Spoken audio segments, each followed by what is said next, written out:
I got this question from the GH5 II. Which would you suggest, GH6 or the S5IIX for YouTube and social creation? Or maybe wait for a new Micro Four Thirds camera with new autofocus. Thanks for the question, Doc Boa. I'm going to take it from a GH5 perspective. So if you are looking at upgrading from the LUMIX GH5, which is actually still a great camera and option at the time of recording this video, and technically you don't need to upgrade. But if you are considering it, should you go with the GH6 or the S5IIX? You definitely can't go wrong with either camera, but from using both of them for a while now, I have a few thoughts on some things you might want to consider if you find yourself in this spot looking at upgrading from the GH5 to the GH6 or S5IIX. And rather than just spouting off all the specs of the GH6 and S5IIX, I'm going to take a more psychological approach by looking at the investment, needs you might have as a video creator, and then my honest thoughts on each camera from my experience using them from both client work and my own personal content. If you are upgrading from the GH5, that means you probably already have at least one lens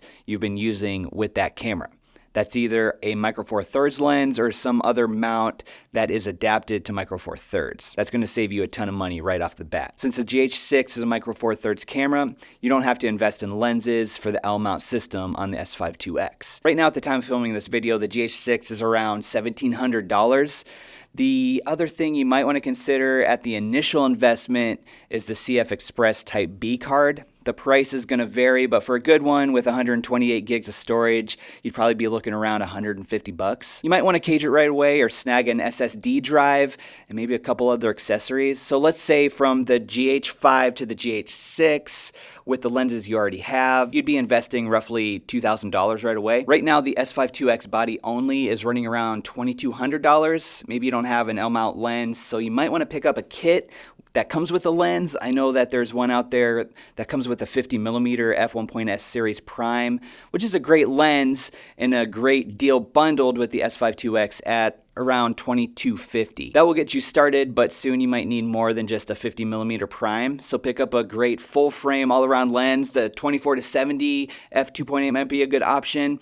And we'll go with the Sigma 24-70 around $1,100. You might want to pick up a cage, SSD for recording as well, depending on those accessories. You'd probably be looking at an initial investment of $3,500 to $4,000. Make sure you jump in the comments and let me know how you'd answer this question as well. Also, I have a ton of content about the LUMIX GH5, GH6, S5 II, and S5IIX, and if that's something you're interested in, make sure you hit that subscribe button and the bell so you don't miss when new videos come out. If you're moving on from the GH5, you might want to consider the needs you have as a video creator. Honestly, if you're shooting weddings or events, the S5IIX might be the better route to go because having autofocus in those scenarios would be super beneficial. I've even been relying on and using the autofocus for talking head interviews, and the S5IIX has been crushing those video shoots. For the most part, I haven't had any issues with the autofocus on interviews. Also, you're definitely going to get better low light performance with S5IIX. Again, a benefit for weddings and events. If you're a run and gun filmmaker and you find yourself using a gimbal a lot,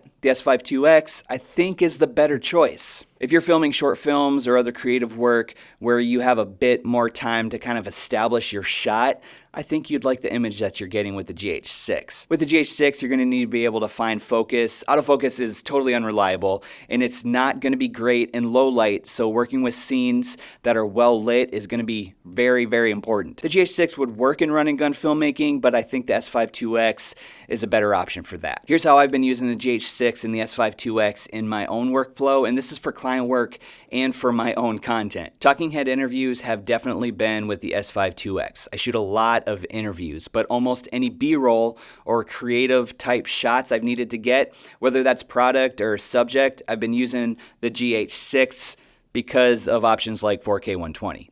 I do a ton of handheld work, and both have been great for that, especially with the IBIS. Now I'm going to go into more depth about some of my honest thoughts on each of these cameras, but first I want to invite you to join the channel membership as a way to enhance and strengthen this community. We'll have member-only live streams a couple times a month, and we can chat about anything related to Lumix cameras or freelance video production or YouTube. Just hit that join button below. I'm calling it my coffee money. So basically $4.99 a month. Buy me a cup of coffee and let's talk shop on a smaller scale with member-only live streams. And if you don't find any value in it, you can definitely cancel anytime. I'll just have to fight back some tears and drink less coffee. But wait, there's more. I'll give a huge discount to use anytime for my LUT store. 75% off just for being a member. Join button is below. Hit that. It's $4.99. All right, let's get to my honest thoughts on each one of these cameras. Like, the image on the GH6 is softer and more cinematic, kind of like what you'd get from the Blackmagic Pocket Cinema 4K. I feel like the S5IIX is just a little bit more digital looking. I love the dual native ISO on the S5IIX, and I don't like the dynamic range boost mode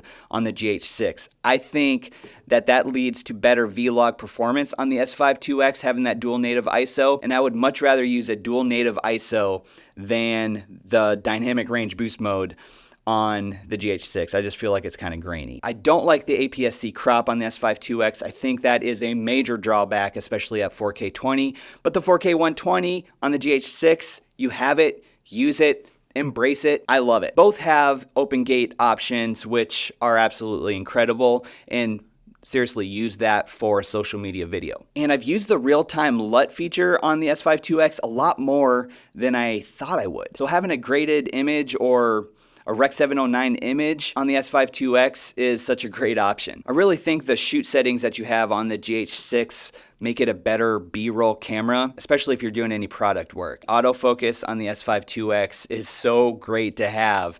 So gimbal work, if you have to follow a subject, and just like the GH5 that I've done so many times, I love the ability to adapt lenses to the Micro Four Thirds system. Really can use any type of lens, especially the great Canon lenses. Being able to adapt those to the GH6 is a huge benefit. Now I wish I could say, get this camera over this camera, get the GH6 over the S5IIX, or get the S5IIX over the GH6, but I definitely can't say that because they are both, in my opinion, excellent cameras for the price point. The features are so comparable. One doesn't outspec the other in the big scheme of things. It comes down to your style of shooting, what you need, and how you're going to use it. Both cameras have SSD recording, and I'm going to be honest with you, I have a love-hate relationship with USB-C to SSD recording. I explain everything in this video that's popping up right here, and here's a little teaser. Lots of gaff tape was used in the making of that video.